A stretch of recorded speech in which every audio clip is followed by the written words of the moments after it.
હોળી પહેલા ઉધના સ્ટેશન પર મુસાફરોનો ભરાવો 10,000થી વધુ લોકોની ભીડ રેલવે કોલોનીની બહાર 1 કિલોમીટર લાંબી કતાર લાગી સુરત હોળીનો પવિત્ર તહેવાર હજુ 2 અઠવાડિયા દૂર છે પરંતુ ઉધના જંકશન પર સ્થળાંતરિત કામદારોનો ઘસારો રેલવે વહીવટીતંત્રની પહેલાથી જ ભારે કરી દીધું છે। રવિવારે હોળી માટે તેમના ગામ પરત ફરવા માટે ઉત્તર ભારત જતા 10,000થી વધુ મુસાફરો ઉધના સ્ટેશન પર પહોંચ્યા જ્યાં મુસાફરો ઉધના જયનગર અંત્યોદય એક્સપ્રેસ તાપ્તી ગંગા એક્સપ્રેસ અને ઉધના હસનપુર રોડ સ્પેશિયલ ટ્રેનો દ્વારા તેમને ગંતવ્ય સ્થાન પર પહોંચાડવામાં આવ્યા હતા।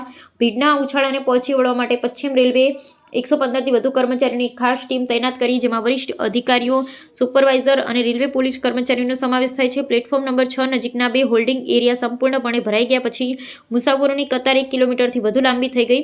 રેલવે કોલોનીમાં વાંકા ચૂકા અને અસમાન રસ્તાઓમાંથી પસાર થતી લાઇન બહારના મુખ્ય રસ્તા પર પહોંચી બાળકો મહિલાઓ વૃદ્ધો અને યુવાનો કલાકો સુધી માથા પર ભારે બેગ લઈને ચાલતા જોવા મળ્યા। શનિવાર રાતથી સ્ટેશન પરિસરની બહાર રોકાયેલા હજારો મુસાફરો અને ઠંડીમાં 12થી 18 કલાક રાહ જોવી પડી। દક્ષિણ ગુજરાતના વિવિધ વિસ્તારમાંથી મોટી સંખ્યામાં મજૂરો પહોંચ્યા હતા જેમાં સુરત સચિન નવસારી અંકલેશ્વર વાપી અને ભરૂચનો સમાવેશ થાય છે। મુસાફરોએ જણાવ્યું હતું કે ઉધનાથી દોડતી સ્પેશિયલ ટ્રેનની માહિતી મળતા તેઓ ત્યાં ભેગા થયા હતા। રેલવે પોલીસના ડીવાયએસપી ડીએચ ગૌરે જણાવ્યું હતું કે સામાન્ય વર્ષોમાં હોળીમાં એટલી ભીડ હોતી નથી પરંતુ આ વખતે તહેવાર પહેલા જ મુસાફરો આવવા લાગ્યા છે।